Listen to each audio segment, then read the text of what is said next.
His Excellency Joko Widodo, the President of the Republic of Indonesia. Now, as the world's third largest democracy and a founding member of ASEAN, Indonesia continues to be a central voice in ASEAN's geopolitical identity and global engagement. Welcome, Your Excellency. Pembawa acara KTT ASEAN ke-47 di Kuala Lumpur, Malaysia, salah ucap saat menyebut nama Presiden Republik Indonesia. Alih-alih menyebut Prabowo Subianto, pembawa acara malah menyebutnya dengan nama Presiden ke-7 RI Joko Widodo. Kemudian setelah turun dari mobil, Presiden Prabowo disambut hangat oleh Perdana Menteri Malaysia Anwar Ibrahim. Presiden Prabowo kemudian masuk ke dalam Kuala Lumpur Convention Center untuk menghadiri KTT ke-47 ASEAN.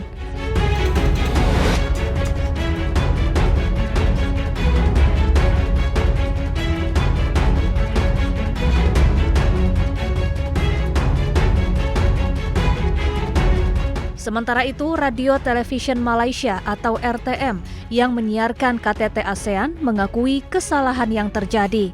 RTM menyampaikan permohonan maaf kepada Presiden dan masyarakat Indonesia.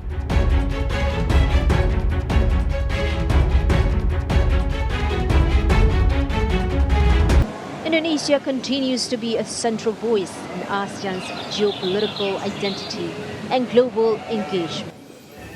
Lagi-lagi Presiden Amerika Serikat Donald Trump memuji kepemimpinan Presiden RI Prabowo Subianto. Kali ini pujian Trump meluncur dalam momen KTT ke-47 ASEAN di Kuala Lumpur, Malaysia. Trump menyebut Prabowo ikut aktif dalam mewujudkan perdamaian di Timur Tengah, termasuk menyelamatkan jutaan nyawa di Gaza, Palestina. Trump juga berterima kasih kepada Indonesia, Malaysia, dan Brunei Darussalam. I want to thank Malaysia and Brunei as well as my friend, President Prabowo of Indonesia, for their incredible support of these efforts to secure the new day for the Middle East. It really is a new day. There's never been a period of time like this. The Middle East will have peace after 3,000 years. This is a very strong peace. It's going to be an everlasting peace.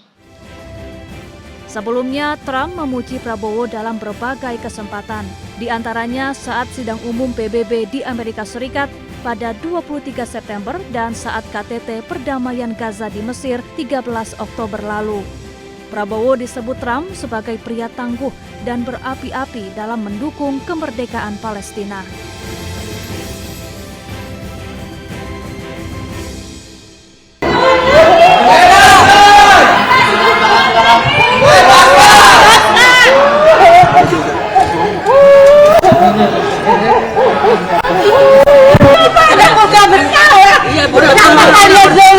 Kutujuk kalian di akhirat ya Allah. Saya gak berjoli bidadaku. Akan kutujuk di akhirat ya Allah.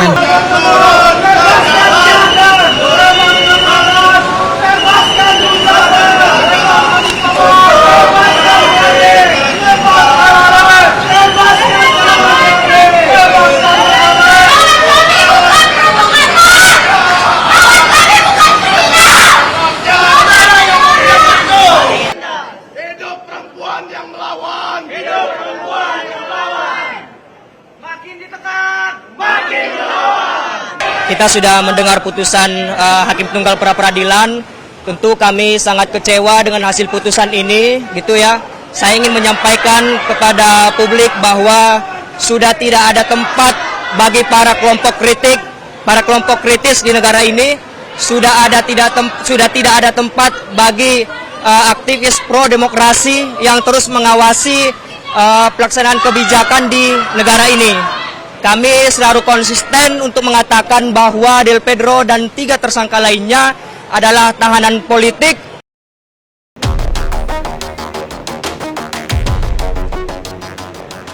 Hakim menolak permohonan pra-peradilan Direktur Eksekutif Lokataru, Del Pedro Marhaen Rismansyah.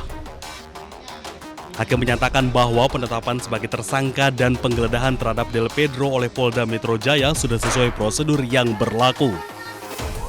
Sementara menurut kuasa hukum Del Pedro, penolakan pra-peradilan ini mengecewakan karena menurutnya penangkapan Del Pedro tidak berdasarkan dua alat bukti. Nah, soal pertimbangan hukumnya, Majelis Hakim hanya mempertimbangkan soal bagaimana penyidik memperoleh dua alat bukti. Namun di dalam permohonan kami sudah jelas kami sampaikan bahwa Del Pedro tidak pernah diperiksa sebagai saksi atau calon tersangka sebagaimana yang sudah disebutkan dalam putusan Mahkamah Konstitusi nomor 21 tahun 2014. Di situ jelas disebutkan bahwa selain penyidik mendapatkan dua alat bukti, penyidik juga harus memeriksa saksi yang akan ditetapkan sebagai tersangka. Di situ jelas penyebutannya dan. Artinya kalau penyebutannya menggunakan dan, dua-duanya harus digunakan. Dengan ditolaknya pra-peradilan tersebut, maka kasus dugaan penghasutan aksi demonstrasi dengan tersangka Del Pedro tetap dilanjutkan.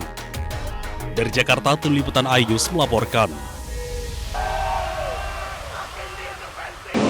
His Excellency Joko Widodo, the President of the Republic of Indonesia.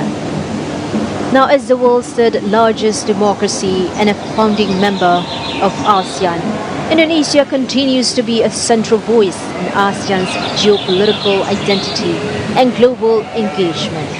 Welcome, Your Excellency.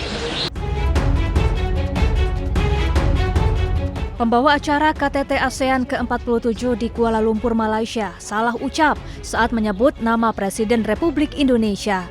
Alih-alih menyebut Prabowo Subianto, pembawa acara malah menyebutnya dengan nama Presiden ke-7 RI Joko Widodo.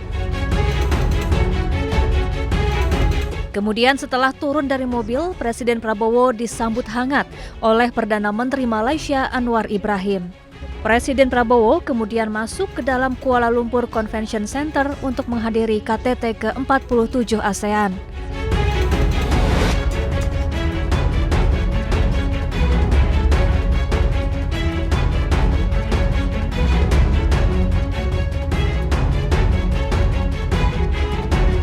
Sementara itu, Radio Television Malaysia atau RTM yang menyiarkan KTT ASEAN mengakui kesalahan yang terjadi. RTM menyampaikan permohonan maaf kepada Presiden dan masyarakat Indonesia.